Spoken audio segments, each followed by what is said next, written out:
जब नवविवाहिता को अपवित्र मानकर अंधेरे कमरे में फेंका गया, तब एक ज्ञानी ने देवराज इंद्र के उस रहस्यमयी श्राप का सच बताया जिसने स्त्रियों को मासिक धर्म देकर संसार की पूरी रचना का वरदान दिया। गोकुलपुर नामक एक अत्यंत पारंपरिक और पुराने विचारों वाले गांव में रत्नाकर का परिवार निवास करता था। रत्नाकर एक सीधा साधा युवक था जिसका विवाह हाल ही में पास के गांव की एक अत्यंत सुशील और गुणवान कन्या वैदेही से हुआ था। वैदेही के रूप और उसके सुघड़ काम की प्रशंसा पूरे गांव में होती थी। वह हर सुबह उठकर घर का सारा काम संभालती, तुलसी में जल चढ़ाती और घर के सभी बड़ों का सम्मान करती थी। लेकिन रत्नाकर की माता सुमित्रा देवी अत्यंत कठोर और पुरानी रूढ़ियों में जकड़ी हुई महिला थीं। वे नियमों की इतनी पक्की थीं कि घर में सुई भी उनकी मर्जी के बिना नहीं हिल सकती थी। विवाह के कुछ ही दिन बीते थे कि वैदेही के जीवन में वह समय आया जिसे समाज में अत्यंत रहस्य और हीन भावना से देखा जाता है, उसका मासिक धर्म। जैसे ही सुमित्रा देवी को यह ज्ञात हुआ, उनका व्यवहार पूरी तरह से बदल गया। उन्होंने वैदेही को घर के सबसे पिछले, अंधेरे और सीलन भरे कमरे में जाने का आदेश दे दिया। वैदेही के लिए घर के रसोई घर, पूजा घर और यहां तक कि मुख्य आंगन में आना भी पूरी तरह से वर्जित कर दिया गया। उसे खाने के लिए एक पुराने और टूटे हुए बर्तन में रूखा सूखा भोजन दूर से ही परोस दिया जाता। वैदेही के लिए वह 3 दिन किसी भयानक नरक से कम नहीं थे। वह उस अंधेरे कमरे में एक पुरानी चटाई पर सिकुड़कर लेटी रहती थी। उसके शरीर में असहनीय पीड़ा हो रही थी, लेकिन उससे भी बड़ी पीड़ा उसके हृदय में थी, अपवित्र होने का लांछन। रत्नाकर अपनी पत्नी की यह दुर्दशा देखकर भीतर ही भीतर घुटता रहता था, लेकिन अपनी माता के कठोर स्वभाव के सामने कुछ भी बोलने का साहस नहीं जुटा पाता था। एक शाम जब वैदेही दर्द से तड़पते हुए उस अंधेरे कमरे में आंसू बहा रही थी, तो सुमित्रा देवी ने दरवाजे के बाहर से कठोर स्वर में कहा, रोने की कोई आवश्यकता नहीं है। यह स्त्रियों का जन्मजात श्राप है। तुम अपवित्र हो, तुम्हारे भीतर अशुद्ध है। जब तक यह समय समाप्त नहीं हो जाता, तब तक तुम्हें इस घर की दहलीज पर कदम रखने का कोई अधिकार नहीं है। हमारे पूर्वजों ने जो नियम बनाए हैं उनका पालन तो करना ही पड़ेगा। वैदेही ने सिसकते हुए अपने दोनों हाथ जोड़ लिए और ईश्वर की ओर देखकर मन ही मन पूछा, हे विधाता, आखिर स्त्री को ही यह असहनीय पीड़ा और यह अपवित्रता का श्राप क्यों मिला? जिस चक्र से संसार का हर मनुष्य जन्म लेता है, उसी चक्र को समाज अछूत और गंदा क्यों मानता है? मेरी क्या भूल है? मेरे आत्मीय परिजनों, आज के इस आधुनिक युग में भी हमारे समाज के कई हिस्सों में मासिक धर्म को लेकर एक अजीब सी शर्म और घृणा का भाव मौजूद है। जिस प्रक्रिया के बिना इस धरती पर जीवन की उत्पत्ति ही संभव नहीं है, उसी प्राकृतिक चक्र को आज भी अपवित्र माना जाता है। एक स्त्री जो जीवन दायिनी है, उसे ही इन दिनों में अछूत कर दिया जाता है। क्या आपने भी अपने आसपास स्त्रियों को इस शारीरिक और मानसिक पीड़ा से गुजरते और इस सामाजिक उपेक्षा का सामना करते हुए देखा है? अगर आप भी मानते हैं कि स्त्रियों का सम्मान और उनकी पीड़ा को समझना हर मनुष्य का परम कर्तव्य है, तो आज ही हमारे इस वैचारिक परिवार वर्मा स्टोरीज से जुड़ें। आपका एक सब्सक्राइब हमें समाज की इन गहरी और दर्दनाक सच्चाइयों पर खुलकर बात करने की प्रेरणा देता है। कृपया हमारे चैनल वर्मा स्टोरीज को सब्सक्राइब करें और इस पवित्र ज्ञान की यात्रा में हमारे साथी बने। अगले दिन वैदेही की चीख और रोने की आवाज सुनकर गांव के सबसे आदरणीय और शास्त्रों के झांता पंडित विद्याधर उस घर के द्वार पर आ पहुंचे। पंडित विद्याधर की आयु 80 वर्ष पार कर चुकी थी, लेकिन उनके मुख पर एक अद्भुत तेज था। गांव के सभी लोग उन्हें भगवान के समान मानते थे और उनकी हर बात को पत्थर की लकीर समझते थे। पंडित विद्याधर ने जब रत्नाकर के घर में प्रवेश किया, तो उन्होंने देखा कि सुमित्रा देवी मुख्य आंगन में बैठी हैं और घर के पिछले हिस्से से वैदेही के सिसकने की आवाज आ रही है। पंडित जी ने अपनी छड़ी जमीन पर जोर से पटकी और अत्यंत गंभीर स्वर में पूछा, सुमित्रा, यह घर के पिछले हिस्से से किस कन्या के रोने की ध्वनि आ रही है? तुमने अपनी कुलवधू को इस तरह पशुओं के समान क्यों बांध रखा है? सुमित्रा देवी घबरा कर खड़ी हो गईं और हाथ जोड़कर बोली, प्रणाम पंडित जी, मैंने किसी को बांधा नहीं है। वह वैदेही है। उसके मासिक धर्म का समय चल रहा है, वह अपवित्र है, अशुद्ध है। इसलिए मैंने उसे नियमों के अनुसार अलग कमरे में रखा है, ताकि घर का देवी देवताओं का स्थान और रसोई अपवित्र न हो जाए। यह तो हमारे धर्म का नियम है ना पंडित जी। पंडित विद्याधर की आंखें क्रोध और पीड़ा से भर गईं। उन्होंने एक गहरी सांस ली और कहा, मूर्ख स्त्री, धर्म का नाम लेकर तुमने अपनी ही जैसी एक स्त्री पर जो अत्याचार किया है वह घोर पाप है। जिसे तुम अपवित्रता और अशुद्ध कह रही हो, क्या तुम जानती हो कि वह क्या है? क्या तुम जानती हो कि स्त्रियों को यह मासिक धर्म क्यों आता है और यह श्राप नहीं बल्कि एक महान वरदान कैसे है? तुमने शास्त्रों को छुआ है लेकिन उन्हें कभी समझा नहीं। सुमित्रा देवी और वहां खड़ा रत्नाकर आश्चर्य से पंडित जी की ओर देखने लगे। वैदेही भी दरवाजे की दरार से यह सब सुन रही थी। पंडित विद्याधर ने आंगन में बिछे एक आसन पर बैठते हुए कहना आरंभ किया, सुमित्रा, यह कथा भागवत पुराण में वर्णित है। यह बात तब की है जब स्वर्ग के राजा देवराज इंद्र अपने अहंकार में चूर थे। उनके अहंकार के कारण उनके गुरु बृहस्पति उनसे रुष्ट होकर चले गए थे। स्वर्ग को गुरुविहीन देखकर असुरों ने स्वर्ग पर आक्रमण कर दिया और इंद्र को अपना सिंहासन छोड़कर भागना पड़ा। तब ब्रह्मा जी के आदेश पर इंद्र ने त्वष्टा आयुषी के पुत्र विश्वरूप को अपना नया गुरु बनाया। विश्वरूप एक अत्यंत ज्ञानी ब्राह्मण थे, लेकिन उनकी माता असुर कुल की थीं। पंडित जी ने अपनी बात को और गहराई से समझाते हुए कहा, एक दिन जब गुरु विश्वरूप यज्ञ कर रहे थे तो वे देवताओं के साथ साथ छुपकर अपनी माता के कुल यानी असुरों के नाम की भी आहुति दे रहे थे। जब देवराज इंद्र को यह पता चला कि उनके ही गुरु असुरों को बलवान बना रहे हैं, तो क्रोध में अंधे होकर इंद्र ने अपने वज्र से गुरु विश्वरूप का सिर धड़ से अलग कर दिया। विश्वरूप एक ब्राह्मण थे।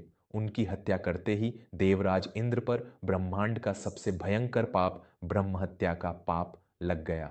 मेरे प्यारे दोस्तों, यह कहानी केवल एक पौराणिक कथा नहीं है, बल्कि यह हमारे अस्तित्व का सबसे गहरा रहस्य है। देवराज इंद्र के उस एक पाप ने पूरे ब्रह्मांड की दिशा बदल दी थी। लेकिन उस पाप का बोझ अंततः स्त्रियों को क्यों उठाना पड़ा?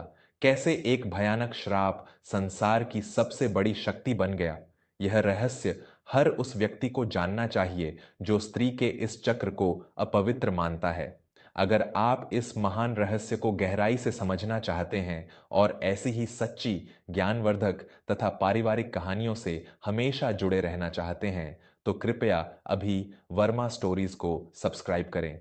आपके एक सब्सक्राइब करने से हमें बहुत बल मिलता है। वर्मा स्टोरीज को सब्सक्राइब करें और कहानी के इस अत्यंत महत्वपूर्ण हिस्से को महसूस करें। पंडित विद्याधर ने आगे बताया, विश्वरूप की मृत्यु के पश्चात वह ब्रह्म हत्या का पाप एक अत्यंत भयानक और विकराल चुड़ैल का रूप धारण करके इंद्र के पीछे पड़ गया। वह पाप इंद्र का रक्त चूसना चाहता था। भयभीत होकर देवराज इंद्र अपनी जान बचाने के लिए मानसरोवर झील में एक कमल की नाल के भीतर जाकर छुप गए। वर्षों तक इंद्र उसी नाल में छुपे रहे। स्वर्ग बिना राजा के अनाथ हो गया। तीनों लोकों में हाहाकार मच गया। तब सभी देवताओं ने मिलकर इंद्र को बाहर निकाला और इस पाप से मुक्ति का मार्ग खोजा। इंद्र ने उस ब्रह्म हत्या के पाप को कम करने के लिए प्रकृति के 4 महान तत्वों से प्रार्थना की कि वे इस पाप का बोझ आपस में बांट लें। इंद्र ने सबसे पहले पृथ्वी के पास जाकर कहा कि हे माता, मेरी ब्रह्म हत्या का एक चौथाई पाप तुम ले लो। पृथ्वी ने इसे स्वीकार किया। इसके बदले में इंद्र ने पृथ्वी को वरदान दिया कि तुम्हारे खोदे हुए गड्ढे समय के साथ स्वतः ही भर जाएंगे। पृथ्वी ने जो पाप लिया वह आज भी बंजर भूमि के रूप में दिखाई देता है। पंडित जी की वाणी पूरे घर में गूंज रही थी। इसके बाद इंद्र ने वृक्षों से प्रार्थना की। वृक्षों ने भी उस पाप का एक चौथाई हिस्सा ले लिया। बदले में इंद्र ने वृक्षों को वरदान दिया कि कटने के बाद भी वे पुनः उग आएंगे। वृक्षों ने जो पाप लिया वह आज भी पेड़ों से निकलने वाले गोंद और रस के रूप में झलकता है। फिर इंद्र ने जल से प्रार्थना की। जल ने भी पाप का एक अंश स्वीकार किया और बदले में उसे हर वस्तु को पवित्र करने का वरदान मिला। जल का वह पाप आज भी पानी के ऊपर उठने वाले झाग और फेन के रूप में नजर आता है। सुमित्रा देवी और रत्नाकर मंत्रमुग्ध होकर सुन रहे थे। पंडित विद्याधर ने वैदेही के कमरे की ओर देखते हुए अत्यंत कोमल और भावुक स्वर में कहा, अंत में देवराज इंद्र के उस पाप का अंतिम और सबसे भयंकर 1/4 हिस्सा बच गया। कोई भी देवता या तत्व उसे लेने को तैयार नहीं था। तब इस संसार की स्त्रियों ने आगे आकर देवराज इंद्र के उस ब्रह्महत्या के भयानक पाप को अपने ऊपर ले लिया। स्त्रियों ने जो पाप का अंश लिया, वही आज मासिक धर्म के रूप में हर महीने स्त्रियों के शरीर से बाहर आता है। सुमित्रा देवी की आंखें फटी की फटी रह गईं। पंडित जी ने सुमित्रा देवी की आंखों में आंखें डालते हुए कहा, स्त्रियों ने देवताओं की रक्षा के लिए इस असहनीय पीड़ा और श्राप को स्वीकार किया था। उनके इस महान त्याग और बलिदान को देखकर देवराज इंद्र ने स्त्रियों को संसार का सबसे बड़ा और शक्तिशाली वरदान दिया। इंद्र ने वरदान दिया कि स्त्रियां ही इस पूरे ब्रह्मांड में एक नए जीवन को जन्म देने की शक्ति रखेंगी। इस मासिक धर्म के चक्र के बिना कोई भी स्त्री मां नहीं बन सकती। देवराज इंद्र ने उन्हें पुरुषों से कई गुना अधिक शारीरिक आनंद और प्रेम प्राप्त करने का भी वरदान दिया। जिस रक्त को तुम अशुद्ध कह रही हो सुमित्रा, उसी रक्त से सींचकर 9 महीने तक बच्चा मां के गर्भ में पलता है। क्या भगवान का रचा हुआ कोई भी मनुष्य अशुद्ध रक्त से बन सकता है? कमरे के भीतर बैठी वैदेही फूट फूट कर रो रही थी, लेकिन आज उसके आंसू अपमान के नहीं, बल्कि अपने स्त्री होने के गर्व के थे। उसे आज समझ आ गया था कि उसका यह दर्द कोई सजा नहीं, बल्कि ब्रह्मांड को बचाने के लिए स्त्रियों द्वारा किया गया सबसे महान बलिदान है। पंडित विद्याधर ने अपनी बात समाप्त करते हुए कहा, सुमित्रा, मासिक धर्म के दौरान स्त्रियों को आराम इसलिए दिया जाता था ताकि उन्हें उस शारीरिक पीड़ा में काम न करना पड़े, न कि इसलिए कि वे अशुद्ध हैं। हमने अपनी मूर्खता और अज्ञानता से उस विश्राम को छुआछूत और अपवित्रता का नाम दे दिया। जो स्त्री जीवन को जन्म देती है, जो देवताओं के पाप को अपने शरीर में धारण करके सृष्टि की रचना करती है, वह कभी अपवित्र नहीं हो सकती। वह तो साक्षात भगवती का स्वरूप है। सुमित्रा देवी का पूरा शरीर कांपने लगा। उनके मन में बैठी रूढ़िवाद की सालों पुरानी दीवार एक झटके में ढह गई थी। उनकी आंखों से पश्चाताप के आंसू बहने लगे। वे दौड़ती हुई घर के पिछले हिस्से में गईं और उन्होंने अपने हाथों से उस अंधेरे कमरे का दरवाजा खोल दिया।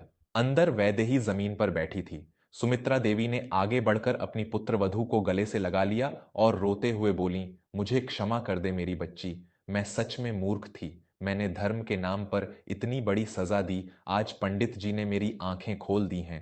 तू कोई अपवित्र स्त्री नहीं है, तू तो मेरे इस घर की जीवन दायिनी देवी है। रत्नाकर भी दौड़कर आया और उसने अपनी पत्नी और माता को एक साथ देखकर राहत की सांस ली। रत्नाकर ने वैदेही के हाथों को पकड़कर कहा, आज से इस घर में तुम्हें कभी अछूत नहीं माना जाएगा। तुम्हारे उन कष्ट के दिनों में मैं स्वयं इस घर का सारा काम करूंगा और तुम्हारी सेवा करूंगा।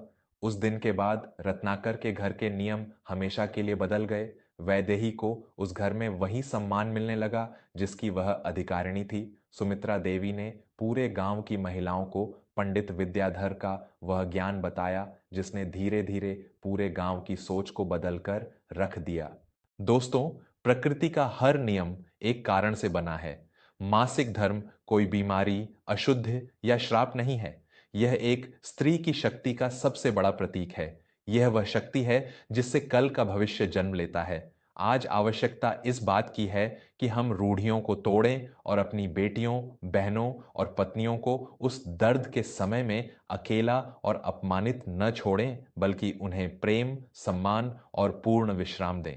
अगर पंडित विद्याधर के इस ज्ञान ने आपकी सोच को भी एक नई दिशा दी है, तो इस कहानी को अपने घर की हर स्त्री और पुरुष के साथ अवश्य साझा करें। और हाँ, ऐसी ही सच्ची, संस्कारों से भरी और जीवन को गहराई से समझाने वाली कहानियों से निरंतर जुड़े रहने के लिए हमारे चैनल वर्मा स्टोरीज को ज़रूर सब्सक्राइब करें।